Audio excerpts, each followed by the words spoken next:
So there has been a time where our path crossed quite a bit. Frank had already achieved significant impact on IBM's products. He worked on MQ series. He had DB2 related tool sets. I think our paths crossed when he was making big impact with the IBM's workflow product line, and kind of considered to be father of IBM's workflow product line. I used to be also working a bit in workflow area. And it's been a while, and since then I noticed that he has retained his hair much better than I have, even though both of us have grown. Frank,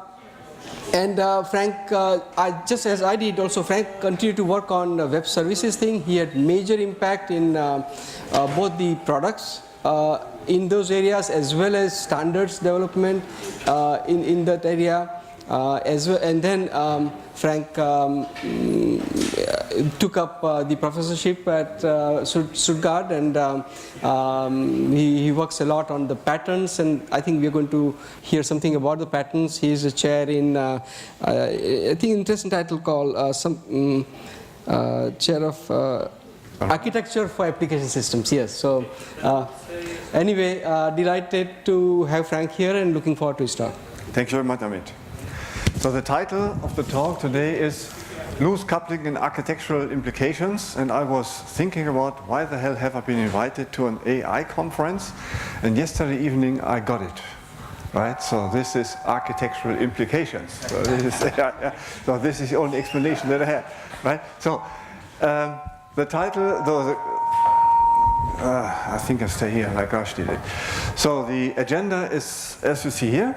And so it's a lot of items that I'm going to cover. The first part is I'm going to roughly define what loose coupling means. What else do we have to do here to stop that noise? So turn it down a little bit. Yeah. Good. Thank you. Now the next will be what are the technical underpinnings that we have at hand in order to build loosely coupled systems. And finally, I'm going to discuss the architectural implications that we have if we have loose coupling at hand. And some of the technologies that I'm going to discuss will have scalability and so on, availability that Rash was mentioning before.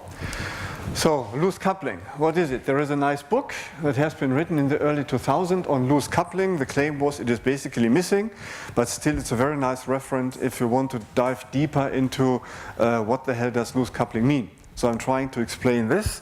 What you see here is a figure that is, some people saw that in one or the other setting. So it's a figure of an architecture of a real company. It's a German company. It's a huge company. Each box that you see is not only a single software component. It's a real application system, like an SAP system. And the lines between these SAP systems, quote unquote, show the communication needs that the systems have in order to achieve data consistency so that the company can run its business correctly, right? So in order to do that, you can't use procedure calls, remote procedure calls, because you are too much tightly coupled. So what does tightly coupled mean? So first of all, remote procedure call, what is the upside? Well, it's the attempt to make a remote call look and behave like a local call, but so the upside is, well, this semantic is familiar to each and every developer. Each and every developer knows how to do a program call, a method invocation. But the downside is we all know that remote communication invalidates many of the assumptions that the local calls are based in. That means an RPC does not behave like a local call. So here's why in a nutshell. RPC is not a local call. So first of all, you have a time dependency. A client and the server must be available at the same point in time in order to communicate. This is time dependency. If the server is down, how long should the client wait for the server to recover? Does the server even fail, or is the communication line broken? So you can't find that out. This is a time dependency. The other critical thing is the remote program you call is governed by a foreign partner, and you have a format dependency. If the remote partner changes the signature, the parameters that you pass to the function, right, you will break. You as a client program will break. You have to change the programs. And if hundreds or thousands of programs are using the remote partner, that's a disaster. Format dependency. Another aspect was reference dependency. The calling program often has the hard-coded address in a program to go to this TCP IP address and make the call. What if the server function is moved to a different machine? All the applications that have hard-coded IP address, port address to this service will break. You need to change the programs again. Tight coupling. And the final thing is you have a platform dependency. Platform dependency means your client has a certain code page installed on the machine. You have locale information. You have a hardware architecture which is very likely different from the server. So you need to transform this kind of data so that the server will understand you. It's a platform dependency. This basically means local call, remote procedure call doesn't behave like a local call, so because you violate the SD time autonomy, you have a time autonomy violation. All ingredients that communicate have to be available at the same time. Then you have format autonomy, number and types of parameters that you pass must match. Reference autonomy, you have hard-coded addresses, reference autonomy violations, and platform autonomy violation, the internal representation of data, even the external violation must be maybe completely different. So how can we loosen this kind of coupling between client and server? Well, very simple. You loosen the reference, so you get a more loose reference autonomy by introducing the concept of a channel. Concept of a channel is a logical address where client and server may share information, may share requests and responses. Time autonomy is enhanced by introducing queuing capabilities in the communication line between the client and the server, so that client and server can work at their own pace, because requests are basically stored and responses are stored. You can consume them whenever you need to consume them. Next is format autonomy. The channel, the logical communication line between the client and the server should be enhanced with mediation capabilities, so that data that is sent out by a client is transformed automatically into the format so that the server may understand that. That would be format autonomy. And finally, platform autonomy.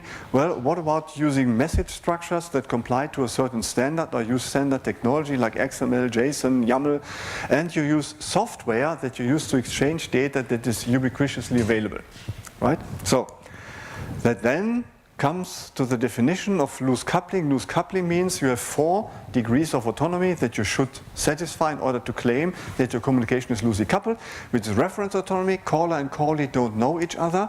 Time autonomy means the caller and the callee execute at their own pace. Format autonomy, caller and callee may use different formats, and the communication line makes it right. And finally, platform autonomy, caller and callee may be in completely different environments, written in different programming languages and so on. This is basically a definition by pointing out the 4 different dimensions of autonomy that you need to have in order to be called loosely coupled. So what is the state of technology where loosely coupling has already been achieved, implemented? First of all, it's messaging. So messaging is a very old technology, has been invented in the 60s, heavily used since the 70s. Here's a very fine book, from my perspective, one of the nicest middleware books that I ever read, Enterprise Application Integration Patterns by Gregor Hoppe, Bobby Wolf. They describe what messaging is and what are best practices, how you use messaging to achieve certain goals. So what this book describes is a bunch of patterns. They basically say applications have not been made to be integrated with other applications, so you need to take care that an application that has not been made for integration becomes messaging aware. So they teach you a bunch of 15, 20 patterns, best practices, how to write wrappers that make applications that are not willing to integrate to become integrated. Next, such an endpoint spits out messages. So how do you build messages? How do you communicate in a loosely coupled manner with other components? How do you route messages from one endpoint to another? How do you transform messages in? Because everything is worldwide distributed. So companies that are using messaging solutions use them on a global scale. That means you need to monitor such a highly distributed system like in the cloud. So they also have a bunch of monitoring, a bunch of management patterns, how you manage such a huge, widely distributed system. So messaging has been invented to become loosely coupled. To a certain degree, loose coupling messaging has been built in order to achieve loose coupling. So first of all, how do we achieve reference autonomy in messaging? Very simple. a producer, a piece of code that sends a message to a consumer. Producer and consumer don't know each other. All they know is a logical name of a message queue or a topic where they send a message to, and then an anonymous program may read messages out of the queue. Even better, you may have components there. This is an icon for a routing component. The producer only needs to know a single logical destination, and then there's a routing component that analyzes the message and sends it exactly to the consumer. Right? So this is reference autonomy. Logical names to share information, requests, responses. The two programs don't know each other, you achieve reference autonomy. Next thing is time autonomy. Well, messaging is from the outset time autonomous because it's asynchronous. That means you send a message at your own pace, so you send requests at your own pace. Servers process requests at their own pace and send responses back, right? So time autonomy is in the guts of messaging, and there are two different styles. There's one-to-one queue, one-to-one messaging, which is realized by message queues, or publish subscribe. Rush mentioned also publish subscribe. That means one sender can receive any number of potential receivers. So time autonomy is in the gut of messaging. Same is true for platform autonomy. I'm not going to dive into the detail. These kinds of endpoints are built in a certain manner so that different programming languages so the programs written in different programming languages can easily communicate with each other, because the endpoints make it basically right. They transform Java data, for example, into C# data, and so on. And even if you have endpoints that are sitting on different MOM products, MOM is message-oriented middleware. You have an IBM message-oriented middleware, and here you have an Oracle or Microsoft-oriented middleware. There are message bridges available that you can buy that are open source, so that you can even tie together an IBM messaging platform together with a Microsoft messaging platform, so that you have no platform dependency at all. Finally, format autonomy. At the heart of messaging are these kind of mediators, pieces of code that can transform messages. Admittedly, you have to write them yourself, but as I said before, since 40 years people are using that. There's a lot of transformation routines out there so that messages are transformed. You spit out the data that you think is important to the receiver, and then there's transformation magic going on the wire to transform it into a format that the server may digest. So format autonomy is in message. So messaging is, so to speak, the ideal environment for loosely coupled integration. But what about this web service stuff? So web service, there are 3 different books. This is, so to speak, a conceptual book. This is an architectural book. This is a technology book. Right? So this web service thing also takes a look at how do we build endpoints. Right, so web service technology had its origin in the early 2000s when people built this kind of endpoints in messaging structures. More and more products came up. People were bored about the different programming models, how to build this kind of endpoints, and then industry decided to create a standard how to build endpoints that you can plug on top of messaging infrastructure. So what's here, there was a standard needed to define these kinds of endpoints, right, that I mentioned before. And what is an endpoint? An endpoint receives a message, and an endpoint is at a network address. There's a rough definition what is a web service, its functionality. At a network endpoint that is always on. We heard always on from Rush today. It seems to be very important. So you send a message to an address, the message endpoint receives the message and then decides, it delegates the processing of the message to a piece of code that is appropriate to process it. That means an endpoint has an address, a network address. It has one or more interfaces that it does implement, and it is reachable via different network protocols and different message encoding. So we heard about format autonomy, message encoding, and it's very important that one and the same service is available over different protocols like HTTP, SMTP, TCP, right? You don't care about the transport protocols you change messages to. And this has been standardized. So port type defines what the processing functionality basically is. A port is a standard that allows us to define network addresses where services are listening, and there is a magic concept of the binding that describes the transports and message encodings that as an endpoint can cope with. And this has been standardized in a language that's called WSDL, or WSDL, Web Service Description Language.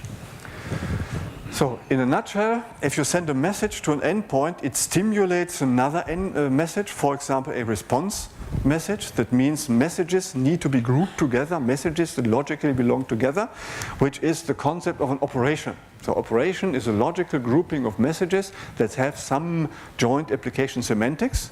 And if an endpoint supports an operation, it likely supports other operations that are logically grouped together.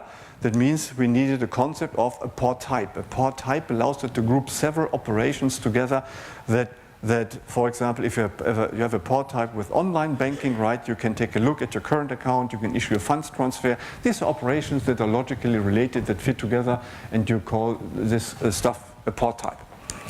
Then reachability. How do you reach an implementation of a port type, an interface? Well, you need the concept of a port that allows you to specify transport dependent an address where the service can be reached. And so a port is reachable via a certain transport protocol in a certain serialization format, which is defined in this language WSL as a binding. And the message processor supports different ports. We call them a multimodal port, so that you, like as I said before, the online banking service is available via browser over HTTP, or you may send an email to the online banking service, right, the SMTP, or you use it in-house, it's implemented as an EJB, you use remote method invocation to interact with a service. That means services bundle different ports so that they are multimodal services. So loose coupling in WSDL, reference autonomy is achieved to the definition I gave before, because the client and the server, they don't know each other. They only have this network address, but what kind of piece of code, whether it's a COBOL program that implements the service or a Perl script, you don't know. You only send a message to the endpoint, so you are decoupled in the sense of reference autonomy. Time autonomy. This kind of bindings that I mentioned before, the transport, you can build an implementation of a port type that is reachable via JMS, the Java version of messaging. This is time independent from the outset. Or what the web service standards do define is you can even use synchronous protocols like HTTP, add header fields like what is the return address and so on, right? That you send synchronously a request message and you get at a later point in time, synchronous a response back, right? That basically means you use some sort of pattern in order to have time autonomy even over synchronous protocols. Platform autonomy.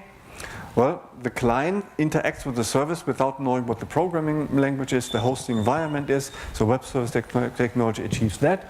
And finally, format autonomy, where the binding specifies the encoding of the recipient, and then the infrastructure, the platform, does interpret the encoding specification and transforms the message according to what got specified. So web service stuff is very fine in order to achieve loose coupling. What about REST? REST is modern, right? Web service technology is sometimes called very heavyweight. It is used inside of an enterprise, but not outside. Outside you use the REST architectural style. So, very fine book. This is my favorite book on REST, right? REST, as I said before, is an architectural style. And the key point is in the acronym, it means representational state transfer. So I come back what that basically means. So, the characteristics of the web architecture is manifold. The first thing is all interactions happen based on URI addressable resources, uniform resource identifier, right? So send a message to a URI, you get a response back. There are only 4 verbs that you can use to interact with an endpoint, right? You have a get, put, post, delete, the very famous HTTP verbs that many of you or most of you are familiar with. Finally, messages are exchanged in a standard format. Messages exchanged over HTTP often have a MIME type, multipurpose internet mail exchange type, like HTML, XML, RD, beat the hell out of me. More than 200 different types, right? They are standardized, you can interpret them. This is, so to speak, a little bit of format autonomy that comes in.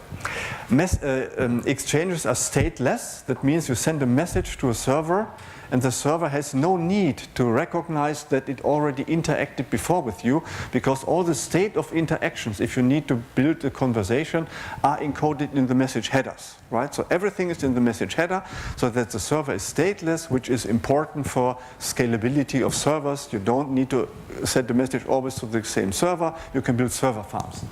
And finally, all context is in clear text. That means you can read both messages, requests as well as responses, which enables caching, for example, which also contributes to scalability. So this is the underlying architecture, very beneficial. And the REST architectural style teaches you how to use these underpinnings even in non-web environments. So reference autonomy is achieved in REST based on URIs. So a client sends a message to a network endpoint, a URI, and there is a piece of code that interprets the incoming message as a web server, and that delegates, as before, the request to a suitable software component that processes it. Long-running requests, time autonomy, this is a little bit tricky in REST, because REST is most often implemented on top of HTTP, a synchronous protocol, so you need to be a little bit innovative in order to achieve time autonomy. How does it work? Basically, you send a request to a server, and the server recognizes, gee, this takes a long time. Right? If you post, a post request means you create something, you create a new order, and the order is backed up by a business process that runs for hours, days, maybe weeks. This takes some time. What the server then will do, the server will not say, okay, I already processed your order, but it sends you an HTTP response back with the status code 202 accepted. So the server says, I accepted your request without saying that it is already done. So, and then, in the body of this 200 accepted message, you get a new kind of XML object called the task resource. It's a document that contains information about the status of the long-running task, and you use this task resource, the URI of which is passed to you in a special HTTP header called content location. So you can periodically or from time to time go to this URI and ask what is the status of a long-running task. So here's an example. You send a post request, you want to beautify an image of mine, right? Here you transfer, it's a mime trick here, how you pass a JPEG. And then the server says 202 accepted. Here is the URL of the task resource that you can poll if you would like to find out what the actual state is. And the state now is, I'm running the beautification process and it takes 3 years to finish, right? Then from time to time you go there, and so you go to this URI, this is this URI here, you ask what is the actual status, and the HTTP message said, okay, here's the new status, and you get the new state here. In the meantime, Frank beautification takes more time, it's until October 2020, and it's still running. And then at some point in time you go to the resource, and then you get back a 303 see other. See other means, okay, I created something new for you, and 303 see other basically says, okay, you take a look at the body, it says the long-running process is ready, and here you see a new header field, location, and location is the URI of the newly created object as the result of the long-running process. Right? And then you can issue a GET request on this URI and to get the beautified figure. So this is how long-running work can be realized. Platform autonomy in REST is realized as follows. Well, the premier transport protocol is HTTP, HTTPS. That means you have tons of open source software available that supports HTTP, HTTPS. Each and every programming language can interact with libraries to send HTTP messages out and so on. So that means you have platform autonomy achieved based on REST that are on top of HTTP, HTTPS messages. What about format autonomy? Format autonomy has been standardized to a high degree within the HTTP standard itself, because HTTP is very keen on so-called content negotiation. If you send a request out to a web server, you insert a bunch of header fields that describe your processing capabilities, the demands, what kind of messages you can process. Right? So this comes with the client request, and then the server has a bunch of different formats of the response, so to speak, available, selects the best based on the header fields that you describe, and sends the message back. So content negotiation is at the heart of something that the loose coupling people call format autonomy. So REST works very fine also as a basis to build loosely coupled application. Often there's a question, well, this kind of REST-based web service versus the WSDL web service. There's a highly cited paper that I wrote with a couple of colleagues, right? It describes when to use REST, when to use web services, right? It has a bunch of decisions that you can make, architecture decisions. So 3, technology, very modern REST, a little bit older web service, very old messaging that are premier platforms to build loosely coupled applications. But if you decide to loosely coupled, what do you win? The first thing is we need to lean back for a second and think about faults that may happen in communication. First of all, a fault is an event within a system that caused a failure. What a surprise, right? But there are 2 kinds of failure. One failure is a transient failure. A failure, if you issue the same request again, the failure disappeared. This is called a Heisenberg, according to Heisenberg, right? It's the quantum physics atom model, right? It's governed by probability theory. You don't know where the atom is. The electron over an atom is. You only have probabilities. That means if you take a second look, the atom is no longer there, right? This is a Heisenberg, right? In contrast to a permanent fault, which is a Bohr bug. It is repeatable. The Bohr atomic model basically uses simple mechanics, Newtonian mechanics, and deterministically find out where the electron is. So you take a second look and the electron is exactly there. So a Bohr bug is repeatable. It's a permanent fault, right? So why do I say that? Because a Bohr bug has no real repair. You can't do anything. You need to wait for an emergent fix of your vendor or to wait for a next release. But a Heisenberg, if a bug is a Heisenberg, repair is very easy, right? Because you shut down the system and you restart it, right? And then the fault is gone because it's not repeatable, right? So this is a Heisenberg, and luckily most software caused faults are Heisenbergs. That means the very simple solution, switch off, shut down and restart, will work if you have a Heisenberg, which is at the center of what system architects are doing if they build fail-fast techniques. So fail-fast techniques are techniques to cope with Heisenbergs, and one of the most often used techniques is that of a watchdog. A watchdog is a special kind of program that detects faults of an application component, right? It does so by monitoring the liveness of these components, right? And if a component failed, it doesn't send some I'm alive message anymore. It recreates it immediately, and then the application is running again happily, because if a component fails and I restart it, it's the same as shut down and restart. That means the error will very likely be gone, right? So this is what a watchdog basically does, right? This is good for fixing Heisenbergs. That I mentioned it before. Most software bugs are Heisenbergs, right? You can't really repeat them. So watchdog is a component that monitors the liveness of other software components. It does so by receiving heartbeats from the application. So applications must be configured in such a manner that periodically they send I'm alive messages to the watchdog that the watchdog is monitoring. Or the watchdog goes to the application and finds to feel the pulse, right? Are you still alive? Yes, I am. Are you still alive? Yes, I am.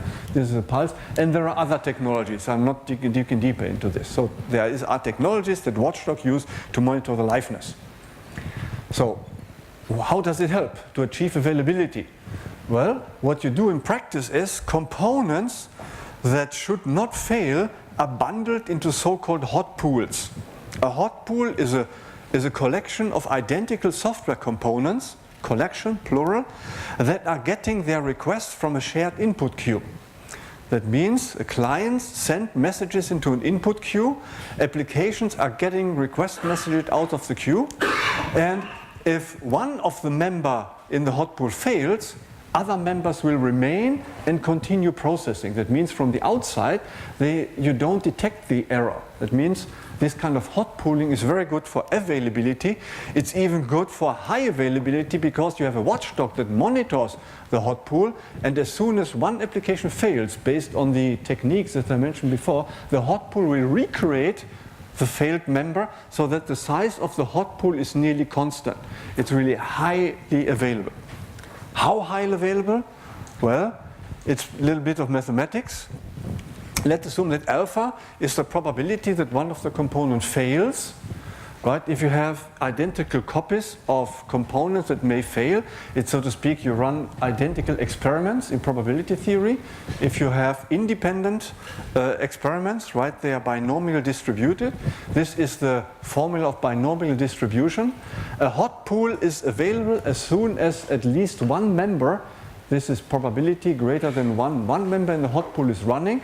So you need to sum up from greater 1 up to n members in the hot pool. You do a little bit of math, and then you get a formula of what is the availability of a hot pool, independence of the availability of the members that you cluster together in a hot pool to the power of the number of members in a hot pool. If you are an incredible stupid programmer and you build a component that fails in 80% of all situations, right? The availability is 0.8. If you bundle 8 of these incredibly stupid components together, you get a really high available hot pool of which is called availability class 5. Right? And if you add 10, you get availability class 6. So this is a very, very simple technology based on hot pool to achieve real high availability. As long as I was at IBM, we used exactly this technique to build software that is really high level. Very simple technology, easy, very easy. So an underlying of these hot pools is loose coupling, right? Because you use message queues here to bundle the hot pools together. Scalability. Scalability, it's also done by this kind of hot pool technology, right? The watchdog can not only monitor liveness, but it can monitor service level objectives like performance, throughput, and so on. And when the watchdog finds out that one of these SLOs is not met or threatened to be missed, right, it starts additional members in the hot pool in order to decrease performance or in order to increase throughput. And the watchdog continues monitoring, and when it finds out that, well, I don't need so many apps, I want to reduce costs in my cloud infrastructure, for example, the watchdog shuts down some of the applications. So a watchdog allows you to scale out, breathe in, breathe out again, right? So it's an elastic environment that the hot pool can basically build, right? So this is elasticity. And hot pool, this kind of technique allows you to scale in, scale out, and if you do that automatically, we speak about elasticity, right? You can even, so a hot pool can only grow in size of the machine size, but you can cluster machines together because the many message queuing products have something that is called a shared queue across different machines. That means if a hot pool needs to grow beyond the machine boundary, you add one machine after the other, right? It's very easy to add hundreds of machines together so you can scale across machine boundaries, right? So, stability. So we now know that loosely coupled is good for high availability, for scalability. Next thing that practitioners are really scared of is stability. What is stability? The insight is that typically you don't have a single application component that makes up your application, but it's an application system. It's a connection of interrelated components, right? You write a piece of code that runs in an app server. The app server needs a database system. Both need an operating system. They need network communication and so on. That's a connection of interrelated software components, which is your system. Well, and a system needs to be stable. That means the system should run even if some of the components fail. So stability thing now takes a broader scope. I'm not only dealing with an individual component, but a network of components. And if one of the components that make up my overall application is misbehaving, the system should still run, which is called stability. Right?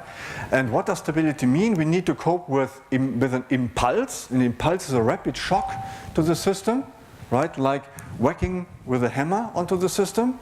Or we have stress. Stress is like a force being applied to a system of an extended period of time. That means I'm constantly pushing against the system, right? There's an impulse, and the shock is I push against the system over a long period of time. Here are examples. 100,000 new sessions within a minute is an impulse. 8 million new messages in a queue within a few minutes. Close before business is an impulse. Impulses may break a system within seconds, right? And stress, a slow response from the credit card processor over a long period of time is stress because it reduces the capabilities to serve your customers, as, for example, and stress produces strain.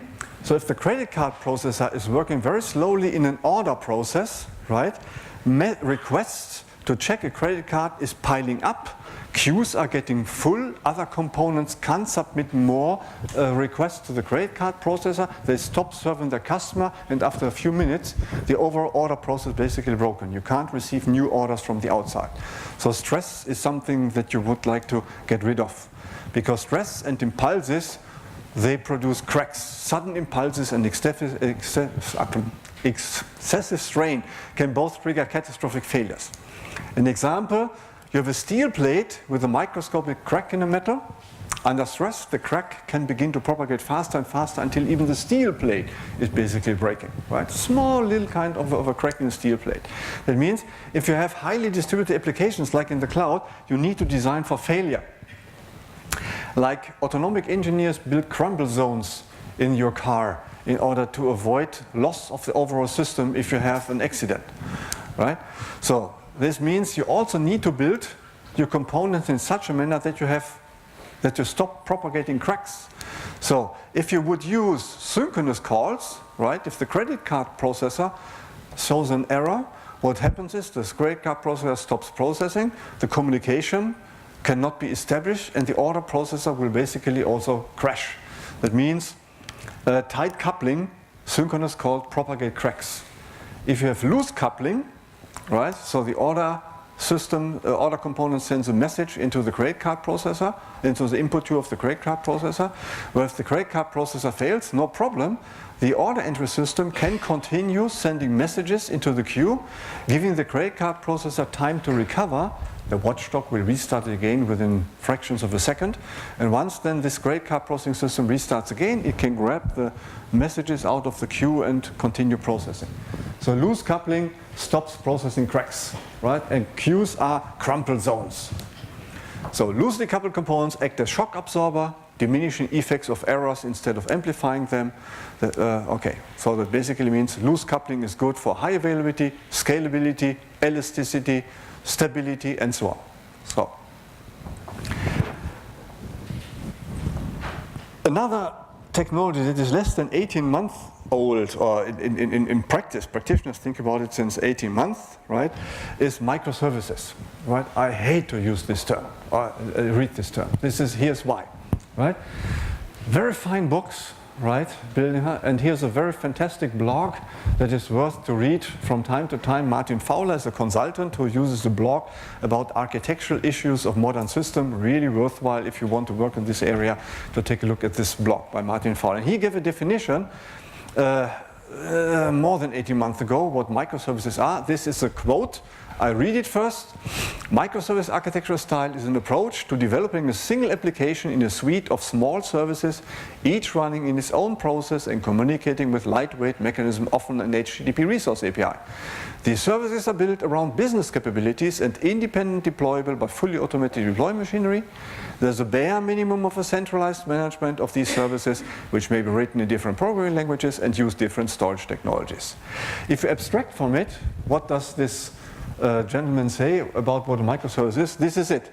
A microservice is small, runs in its own process, communicates often via HTTP, built around business capabilities, written in different programming languages, use different data storage technology, independent deployable.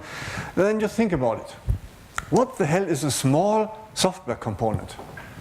10 lines of code, 50 lines of code, 200 bytes main memory? I really don't know. I don't know what small basically means.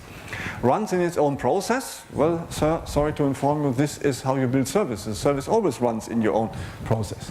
Communicates via HTTP. This is true for many web services and at least for all REST services. And the rest, written in different programming languages, using different storage technology and so on. This is at the heart of service-oriented technology. They have been invented to have these kind of properties.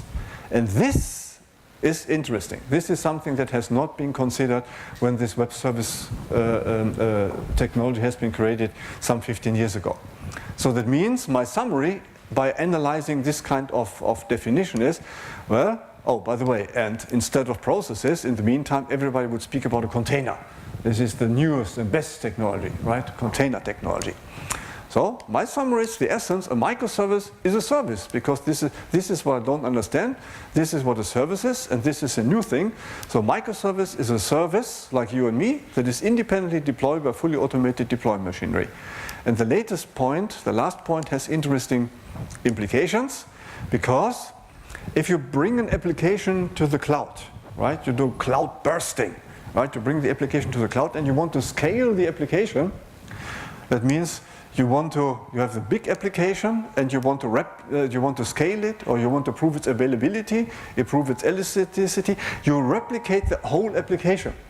If you replicate the whole application, right, you run into the problem, because you have several components here.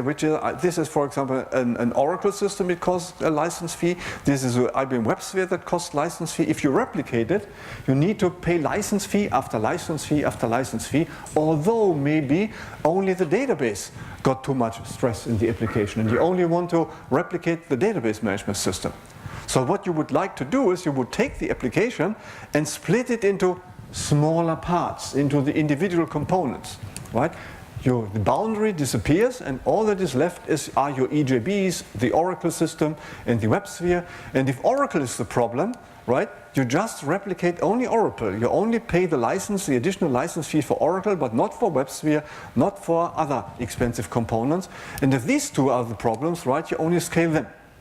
So by taking up the definition that microservices are components that are independently deployable, you can easily scale up and or replicate only those components that make up a problem in your application system. A system always is an integrated collection of software components. And in the meantime, 2 years later, right, a few weeks ago, people say that microservice-based systems are reactive. So people build microservice-based systems, and they say, well, we need to extend Fowler's definition, and they say, okay, reactive means your system needs to be elastic. It means they need to be scalable and automatically breathe in, breathe out. This is an aspect of reactive systems. The other is responsiveness. That means ideally the response comes in very fast, or at least you are non-blocking, and you send responsive asynchronously back to me. And the reactive systems are resilient, they tolerate failures, they avoid cascadation of failures. And what the people of this, there's a reactive manifesto out there, right, and definitions of what microservices on top of reactive basically are. And they should be message-based. And why message-based? Very simple, because message-based includes queues. Queues are crumple zones. Crumple zones isolate failures, as we said before. Queues mean asynchrony, that means you are non-blocking. And queues enable hot pools, that means you become scalable and elastic. So the reactive stuff again shows if you want to build this kind of ultra-modern system, microservice-based systems, right? Think about loose coupling, think about message-based applications. Loose is the basis for building reactive systems, microservices, blah, blah, blah. And there's a lot of organizational stuff to be considered, and I only refer to this article. And by the way, I'm happy to share the PDF, right? I will send them to somebody and they will put it on the website. I really don't know. Yeah? Okay. Finally, so we used the loose coupling concepts, and companies approached us and they asked us to help to re-architect their existing systems to make them cloud aware, or just build completely new applications for them in the cloud. So if you take a look at Stuttgart, which kind of companies are close to Stuttgart, you know which kind of companies we helped. So, and we learned a lot about that, right? We learned a lot how to build cloud systems, and 2 years ago we wrote a book about cloud computing patterns. A pattern is a best practice for solving recurring problems, right? And I skip over that. The only thing is, again, so what the essence of what you need to consider to build an application to the cloud is, we call it the ideal principle. Components have isolated state. You build your application in a distributed manner such that it is elastic, autonomous management, loose coupling. So, and then you come up with a pattern language. So each individual icon represents a good advice, a nugget of advice that we learned from moving multiple applications to the cloud, and we always need to solve the same problem again. And then we document the essence of what we learned in order to solve this recurring problem. And patterns are often related. If you run into one problem, this pattern helps you to solve, right? A pattern points to another pattern and says, if you run into this problem, you very likely run into this problem too. Take a look at this, and here is an advice how to solve it. So patterns build a network of patterns called the pattern languages. The nodes are the patterns, the best advices how to solve recurring problems, and they point to each other, and you navigate through this kind of a pattern language to solve a more complicated problem, right? So patterns have been invented about 40 years ago by a real architect, a house building architect, a city planner called Christopher Alexander. It's a book, it's more than 1,000 pages, right, like a Bible. And it was the origin of building pattern languages. In many different domains, people are using pattern languages, but computer scientists, they really took this concept up and created, in the meantime, tons of pattern languages. I only give you a couple of these pattern languages, right? There are pattern languages for, as I said before, messaging application, for building cloud applications, for parallel computing, fault tolerance, security, and so on, right? And here's an example how you use that. You have a very simple architecture. An architect starts to scribbling an architecture on a whiteboard and says I have a client-server communication, and now non-functional properties are coming in. You say that, okay, the communication should be reliable, right? My clients should not fail, and I would like the component to be scalable as well as highly available. These are non-functional requirements. And pattern languages may help you or are helping you to resolve these kind of non-functional properties. Here's a kind of a toy pattern language. A toy pattern language is for non-functional property, saying, okay, if you are scalable, you may consider a load balancer or a hot pool, and so on. So what you do is, you take a look at your non-functional properties, reliable, find an entry into the pattern language. Oh, I want to have reliability, here's an entry. You read this pattern, how to resolve reliability. Oh, it could be based on queuing, and there's something like guaranteed queuing. So you basically navigate through the pattern language, you collect the patterns that you need to realize in order to achieve reliable communication. And if you navigate through a pattern language and touch pattern that you need to implement to solve a problem, you create something that's called a solution path. A solution path is a collection of patterns that you need to implement in order to solve a complicated problem. So the pattern path basically has shown you I need to have queuing, guaranteed queuing. So you rewrite your architecture diagram, you resolve the reliability requirement by saying, okay, client-server communication is based on guaranteed delivery messaging. Next, you would like to resolve the scalability non-functional property. You dive into your pattern language, navigate, collect the patterns that you think have to be implemented. You apply that to the architecture diagram, and you find out, well, I need to implement a hot pool based on queuing, and here you have queuing, here you build a hot pool. In order to resolve the final non-functional property, high availability, again, you dive into your pattern language, find out, okay, hot pool based on queuing, this is what you already have, but you need to add a watchdog, so you add a watchdog, and then you resolved all your non-functional properties, and the architecture has been rewritten. This is some work that we are currently doing, how to automatically rewrite software architectures to resolve, to come up with non-functional properties based on pattern languages. Often you need multiple pattern languages, as I said before. There are pattern languages for fault tolerant. If you are taking care about security, about parallelism, you need to navigate through several pattern languages, so an architecture has to know all of them. And each pattern then points maybe to other patterns or concrete solutions. How can you really solve this kind of a problem, right? So finally, the problem you are running in, if you work with pattern languages, is as follows. Patterns give you nuggets of advice. They document working solution, proven solution to recurring problems. And architects solve a problem, or programmers solve a problem over and over again. So they observe which solution works, or they created patterns. So there is a whole bunch of solution knowledge on this planet. If you go to GitHub, right, you can find out a lot of advice how to build scalable application systems, for example. But patterns are an abstraction of working solution. That means you take a look at working solutions, you abstract them into patterns, and now, very sad, you forget the solutions you derive the patterns from. Because pattern is text only. Pattern documents in text how to implement a solution that solves a recurrent problem. That means when you go to a pattern language, right, you navigate through the pattern language to detect a pattern to implement, then you need to implement it, although the working solutions had been there in the past. Right, this is what some sort of research that we are currently doing, right? We don't forget the solutions. In fact, we have initial crawlers running that go to GitHub and Chef Supermarket to inspect the solutions that are there, classify them in order to derive patterns out of them. So the patterns are then decorated with these solutions. And when you navigate through a pattern language, we select solutions and somehow aggregate them. Can solutions that you find be aggregated? Not always. We have some examples where it can be done, some examples where it can't be done. I'll give you finally one simple solution. This is a snippet from the cloud pattern languages. Forklift migration means how you lift an application to the cloud, and then you want to scale it to make it elastic. Here are then the concrete solutions. Don't dive into the concrete solution at all, right? But what this solution describes is some sort of a process that you need to follow in order to move your application to the cloud.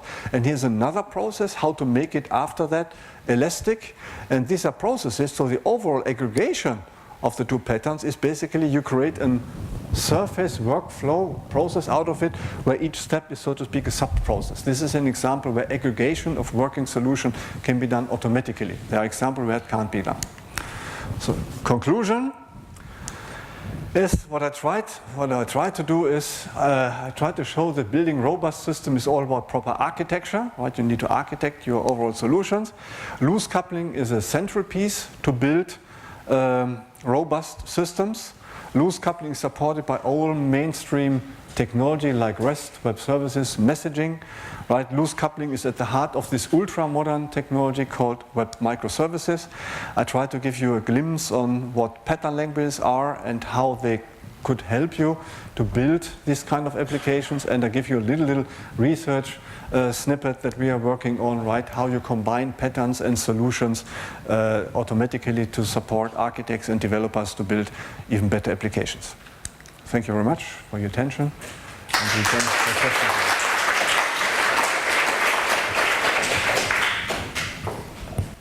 Questions? Who has questions before lunch? Yeah, okay, let me start because I got the microphone. Thank you very much for the very interesting talk.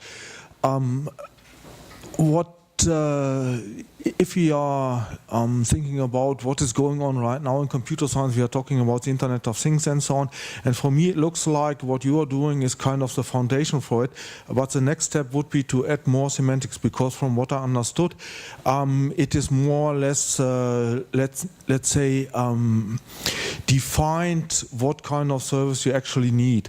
But if I would like to just define a service on a, let me say, in a natural language or on a very high level, then of course we have to deal with the problems. How do we have to split this service into, let's say, microservices or smaller services in order to get it done? And what are the possibilities in order to get this service done? I mean, for example, booking a flight and a hotel can be that you just try to approach all flight companies and all hotel chains and so on, but it can as well be that you approach two operators which offer combinations of both. So there are many possibilities, and this is something which is of course very interesting, because then we are living in an environment which permanently changes its facet and its phase. So and that then is something of course which needs to be reflected in the execution of let's say such a service which is described on a semantically higher level. Yes. So how do you feel about that? Yes. So thank you, Ron. So the two answers. Well, what we tried 10 years ago in a very huge EU project, more than 20 million euros of funding, is to add semantics to business processes. So we had people like Fenzel, semantic web guys, right, that came up with ontologies of different application domains, and then they built a tool that analyzed text, right, mapped that to the ontology to find out which kind of process fragments means how to book a hotel, how to book a rental car, how to book a flight. and then they try to reason about how to. And then we built this kind of snippets of the workflows of the business processes, and then surrounding text gave us instructions how to build the overall business process. It was okay successful. It was not 100% successful, but in the business process world, this is technology that does run.